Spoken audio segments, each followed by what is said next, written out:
Si l'on veut pouvoir gérer correctement la pandémie de Covid-19, tout comme les épidémies causées par d'autres coronavirus, il est important d'avoir un traitement. En effet, traiter les patients permet de réduire la charge virale chez ce patient. Ça permet de réduire la probabilité que ce patient transmette le virus à quelqu'un d'autre.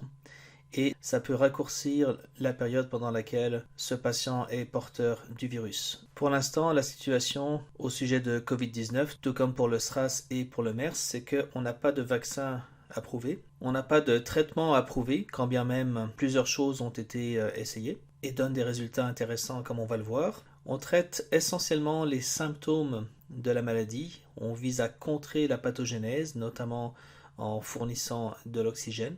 Cependant, la recherche avance rapidement concernant la conception de vaccins et le développement de traitements basés sur des antiviraux, comme on va le voir ici. Plusieurs molécules pharmacologiques ont été testées, car pour l'essentiel, elles étaient connues pour inhiber d'autres virus à ARN. Cette approche-là, on appelle ça une approche de repositionnement de molécules pharmaceutiques.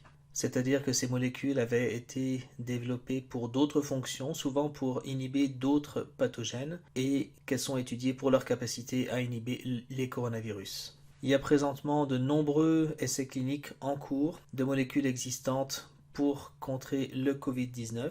Je vous renvoie à mon autre présentation sur ce sujet. Les avantages du repositionnement de molécules antivirales, c'est que, premièrement, ces molécules ont déjà été testées chez les humains. Par conséquent, on connaît les dosages qui peuvent être utilisés. On connaît les propriétés pharmacocinétiques.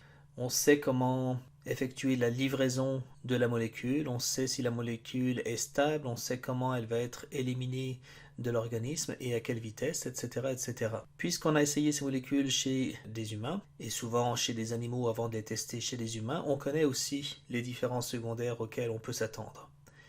Tout ça fait en sorte que lorsqu'il y a repositionnement, l'approbation par les autorités peut venir beaucoup plus rapidement que lorsqu'il s'agit d'une toute nouvelle molécule. Le désavantage du repositionnement, évidemment, c'est que par définition, la molécule n'a pas été optimisée spécifiquement pour le pathogène sur lequel on la teste, ici les coronavirus, et on peut toujours s'attendre à ce que une molécule qui aurait été développée, affinée spécifiquement pour cibler un pathogène particulier est une activité plus puissante qu'une molécule qui a été repositionnée. J'en parlerai pas davantage dans cette présentation, mais des traitements basés sur l'utilisation d'anticorps humains anti-coronavirus, c'est-à-dire des anticorps visant certaines protéines des coronavirus, essentiellement les protéines de surface, sont en développement pour le traitement de la Covid-19 par la compagnie Regeneron. Ce n'est pas un hasard que cette compagnie se soit lancée dans ce projet, puisqu'ils ont déjà développé des projets similaires avec succès, notamment pour le traitement de la maladie au virus Ebola. On va regarder ici une étude concernant l'analyse de plusieurs molécules pour leur capacité à inhiber le virus MERS. Parmi les molécules qu'on va voir dans les résultats de la diapo suivante, il y a le Remdesivir qui est un analogue de nucléosides. Ce sont des molécules qui agissent en inhibant la réplication du génome du virus.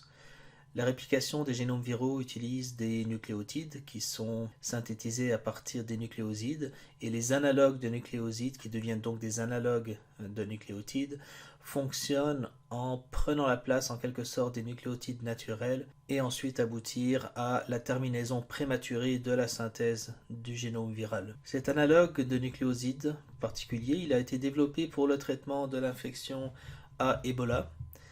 Il n'a pas été approuvé pour Ebola, mais évidemment, on était intéressé à savoir s'il pouvait constituer un bon inhibiteur d'autres virus, et il semble que ce soit le cas, comme on va le voir. Lopinavir et ritonavir sont des inhibiteurs de la protéase du VIH1. Ces molécules se sont révélées avoir des propriétés intéressantes comme inhibitrices des protéases de coronavirus. L'interféron bêta active la réponse immune innée contre l'infection. Les traitements à l'interféron bêta ou alpha sont connus pour inhiber de nombreux virus in vitro, c'est-à-dire en culture cellulaire. L'interféron bêta présentement n'est pas approuvé pour le traitement de virus chez les patients, quand bien même il est très actif in vitro, mais il est utilisé pour d'autres maladies en lien avec la réponse immune, notamment la sclérose en plaques. Voici à quoi ressemblent les résultats. Je vais d'abord évidemment prendre le temps d'expliquer la méthode. Dans ces expériences, on utilise un virus MERS qui a été modifié pour exprimer la luciférase en plus des gènes normaux du virus. La luciférase donc fonctionne en tant que gène rapporteur. C'est-à-dire que l'expression de luciférase va permettre de détecter l'infection des cellules, puisque la luciférase ne va être exprimée que lorsqu'il y a eu infection de cellules avec succès et réplication du génome. Le niveau d'infection va être directement proportionnel à l'activité enzymatique de la luciférase. Dans ces expériences, on infecte des cellules avec ce virus et on utilise des doses croissantes de chaque molécule. Donc vous avez les concentrations en micromolaires ou en IU par ml pour l'interféron bêta. Pour chaque concentration de la molécule qui est testée, on regarde le pourcentage d'infection. Ce sont les courbes avec les ronds rouges. Plus précisément, c'est le niveau d'inhibition qui est mesuré ici. Alors plus le chiffre est élevé, plus l'infection est en fait inhibée, donc moins il y a d'infection.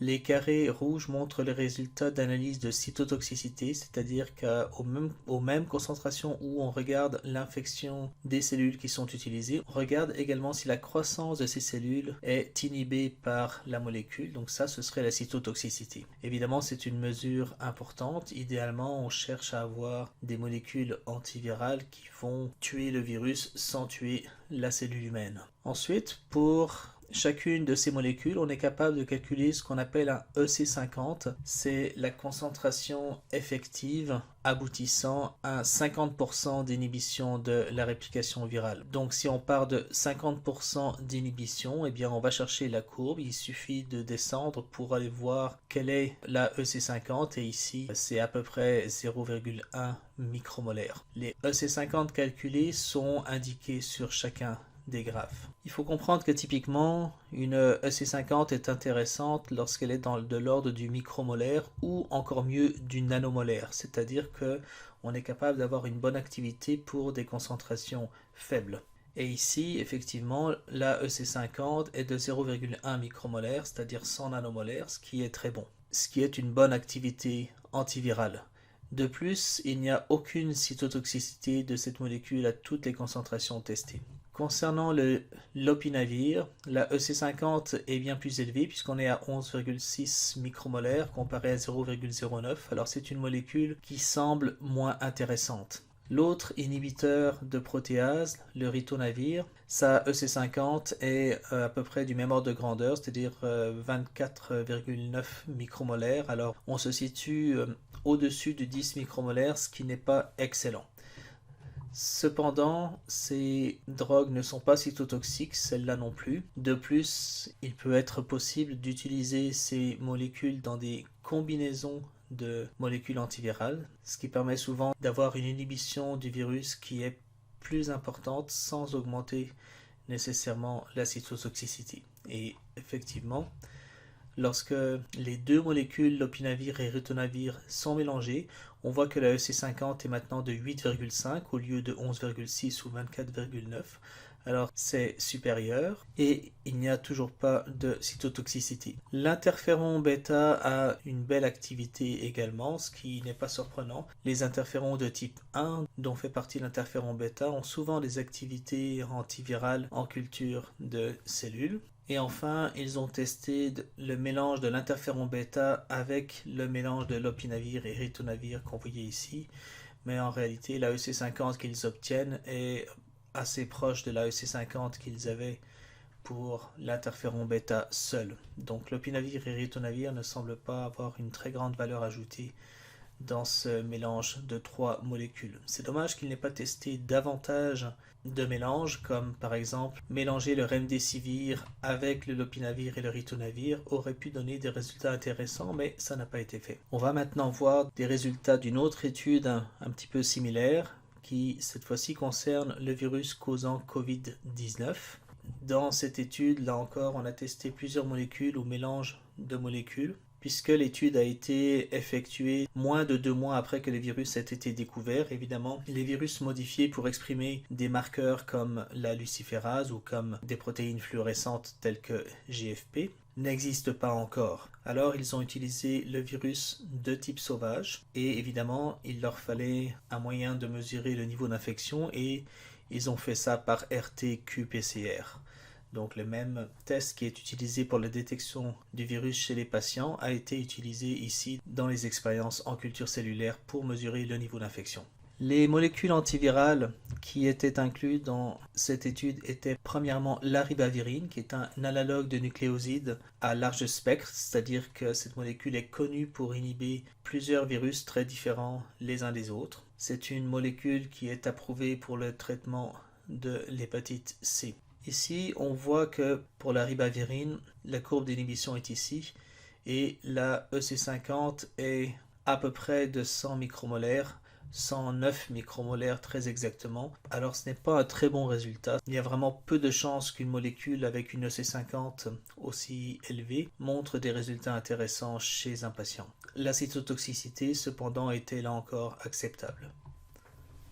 Une autre molécule qui a été testée, c'est le panciclovir, qui est également un analogue de nucléoside. Et les résultats montrent que la EC50 est là encore trop élevée. Là encore, c'est proche de 100 micromolaires, plus précisément 95 micromolaires. Ce n'est pas un résultat très prometteur. Le favipiravir inhibe la réplication de divers virus à ARN par un autre mécanisme qui n'est pas bien connu. Et pour ce qui est de son activité antivirale contre Covid-19, la EC50, là encore, était trop élevée, 60 micromolaires. Évidemment, c'est mieux que les deux molécules précédentes, mais c'est encore trop élevé. Cependant, la toxicité était faible, tout comme pour les molécules précédentes. Enfin, nafamostat a été essayé parce que il avait précédemment été démontré comme inhibant le virus MERS. Nafamostat n'est pas une molécule qui est connue pour avoir un effet antiviral. Lorsqu'il a été essayé ici, ils ont trouvé que non seulement il n'y avait aucun ou quasiment aucun effet d'inhibition du virus, mais à certaines concentrations, il y avait même une augmentation de l'infectivité. Alors évidemment, ce n'est pas bon du tout. Autre molécule, la nitazoxamide. J'ai fait une petite erreur ici. C'est une molécule qui est connue pour son activité antimicrobienne, c'est-à-dire pas seulement pour les virus, mais pour les microbes d'une façon générale. Et ce qu'on voit, c'est qu'on a un EC50 qui est intéressant, qui est proche du micromolaire. Le problème ici, c'est qu'on voit également de la cytotoxicité assez tôt, puisqu'on a ce qu'on appelle un CC50, c'est-à-dire la concentration à laquelle on a 50% de diminution de croissance cellulaire. Et bien cette concentration est de 35 micromolaires, ce qui est un petit peu inquiétant. Alors dans le fond, les deux courbes ici, celle de la cytotoxicité et celle de l'effet antiviral, sont trop proches l'une de l'autre. Par voie de conséquence, la fenêtre thérapeutique n'est pas suffisamment grande pour que ce soit intéressant. Remdesivir a été essayé ici parce qu'il avait été trouvé comme ayant une activité antivirale contre des coronavirus comme le MERS. Et effectivement, la EC50 qui a été trouvée était de un petit peu moins de 1 micromolaire, 0,77 micromolaire. Ça ressemble beaucoup aux résultats obtenus par l'autre équipe. Là encore, il ne semblait pas y avoir de cytotoxicité sur les cellules. Enfin, la chloroquine. Chloroquine, c'est une molécule intéressante parce qu'elle est connue depuis longtemps pour son activité contre le parasite qui cause la malaria. Et elle a récemment été montrée comme inhibant l'entrée de virus dans les cellules en interférant avec l'acidification des endosomes. Et cette molécule a une EC50 qui est bien intéressante puisque c'est environ 1 micromolaire et absence de cytotoxicité, en tout cas sur ces cellules. Là encore, ça aurait été intéressant qu'ils testent la combinaison des deux molécules, remdesivir et chloroquine. Ils ne l'ont pas fait, évidemment, pour pouvoir publier le plus rapidement possible. Ce que je peux vous dire en termes d'essais cliniques chez les patients, c'est qu'il y en a plusieurs qui impliquent la chloroquine et il y en a également plusieurs qui impliquent le remdesivir. Le mélange des deux inhibiteurs de protéase qu'on voyait dans l'étude précédente, c'est-à-dire ritonavir et lopinavir, est également testé dans certains essais cliniques. En conclusion, on peut dire que le repositionnement de molécules antivirales pour inhiber les coronavirus semble montrer des résultats prometteurs et que probablement des traitements combinatoires impliquant plusieurs molécules pourraient avoir une activité vraiment intéressante chez les patients. Cependant, il apparaît quand même important de développer de nouvelles molécules qui seraient dirigées spécifiquement contre les coronavirus et qui auraient une activité supérieure à celle des molécules repositionnées.